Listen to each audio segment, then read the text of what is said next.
Hello, everybody. Today I'm going to be talking about factoring, special polynomials, or special products. And the two that we're talking about are perfect squares and difference of squares. So in this video, I'm going to show you guys the pattern and what they do in the quick way for both of these problems. And then I'll go through and kind of prove it and show you guys exactly how it works. So if you guys don't want to watch the extra long version of me doing it all the way out, that's fine. But I'm going to give you the first two steps, the first two problems here first, then the extra ways. So if you want to pause the video, go do the assignment, that's fine. Come back to it later or not come back to it at all. So the first type is perfect square trinomials. So when something's a perfect square, it's something times itself. So if you notice, we have y squared, that's y times itself, y times y. 81, the last term, is 9 times 9. So y squared and 9 squared, those are perfect squares on the front and end of this polynomial.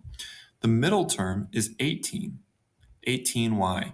So 18y, well, 9 times 9 is 81, and 9 plus 9 is 18. This means that this is a perfect square trinomial. So instead of factoring it out completely, setting up a table and all that, what we can do is say this is going to be two terms multiplied by themselves. The first terms have to be y, because y squared gives us y times y makes y squared. The last term has to be 9, because 9 times 9 makes 81. And 9 plus 9 make 18. So these have to be positive. And if you look in the polynomial, they're all positive answers anyway. So this is all positive. We should have positives in here. And this creates a problem where now we have y plus y plus 9 times y plus 9. And if I multiply those together, I would get that polynomial. But I could also write it in an even more simplified way. Y plus 9 squared. So if you notice that this is a perfect square, where the first term and the last term are perfect squares, and whatever number made this perfect square, in this case 9, 9 times 9, if you notice the middle term is 9 plus 9, it's the addition of that same term, the addition here and the multiplication here of itself, then 18 and 81, you'll know that it's going to be y plus 9 squared. So this is a perfect square. Let me show you what a difference of squares. So a difference of squares is easier to notice because normally we have 3 terms, but this one only has 2. So, and look, it's 81 as well. So for this one, because it's only 2 terms, it should be faster to see. And if you notice, this second term is a perfect square, like 81, which we already know from the last problem is 9 times 9, then what you can do is say, this has to be z, and this has to be 9, just like we did on the last problem.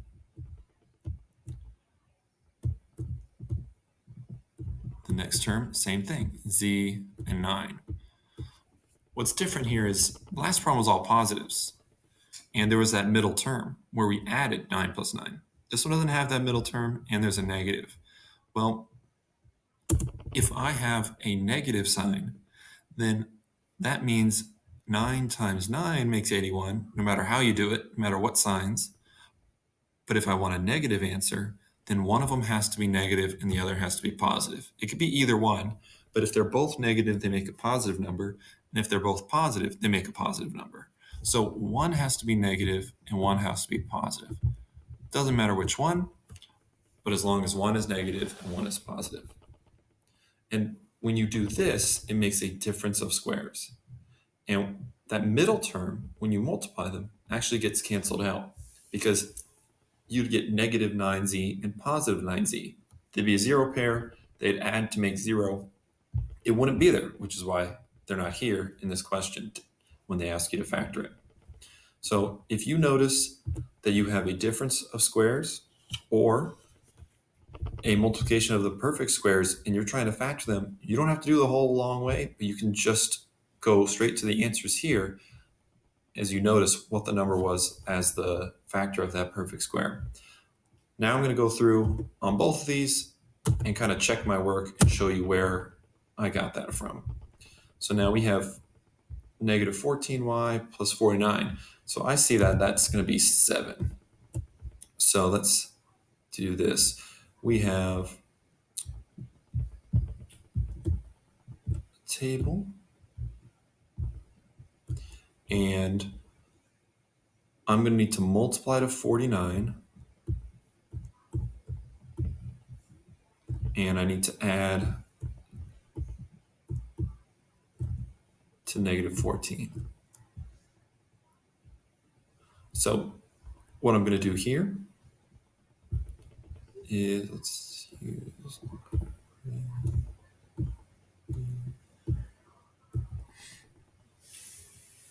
I'm going to pick two numbers that make to 49 and add to negative 14. So in the last problem, I had both positive, so I knew that my answers were both going to be positive. But if I look for this answer, I'm going to add to a negative number, which means two negatives make a positive when I multiply. When I add them, two negatives make a negative. So both my answers are going to be negative. I'll save myself a little bit of time that way. So I know that negative 7 times negative 7 makes positive 49, and I add them to make negative 14. So what I'm going to do is say that I'm going to have y minus 7, y minus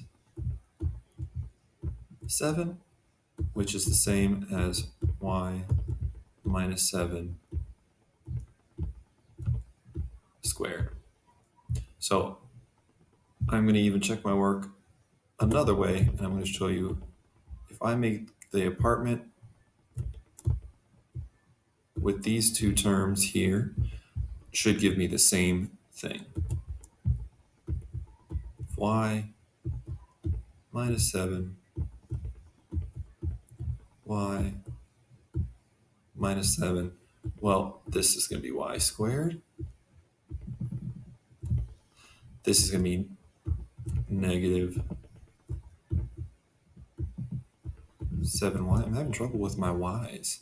Negative 7y and positive 49. And now, if you look, I've already got the first term and the last term here, y squared and 49. And if I add them together, I'll get y squared negative 14y plus 49.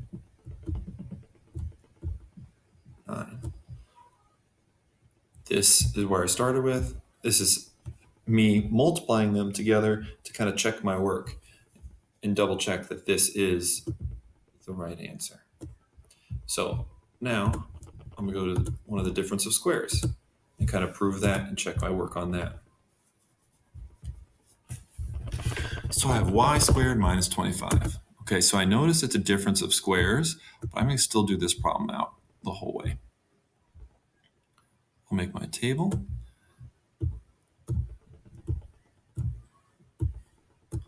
So I need to multiply to negative 25, and I need to add to 0. There's no middle term there, so it needs to add to 0. And so I'm going to have P and Q. And let's see here. Something that multiplies 25, well, I know that 5 does. And 5 times 5. But if they multiply, and if they're both positive, they won't make a negative number. But if one's negative, then 5 times negative 5 is negative 25. And 5 minus 5 is 0. Perfect. So now I know my terms are going to be y minus 5 and y plus 5.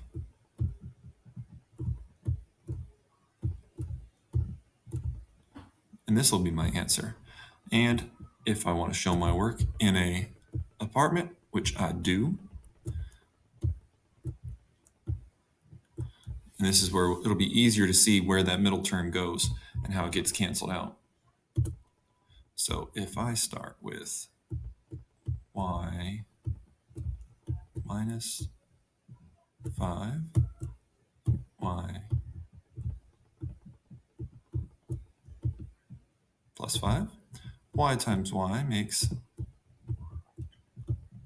y squared, negative 5y will go in this box, positive 5y will be in this box.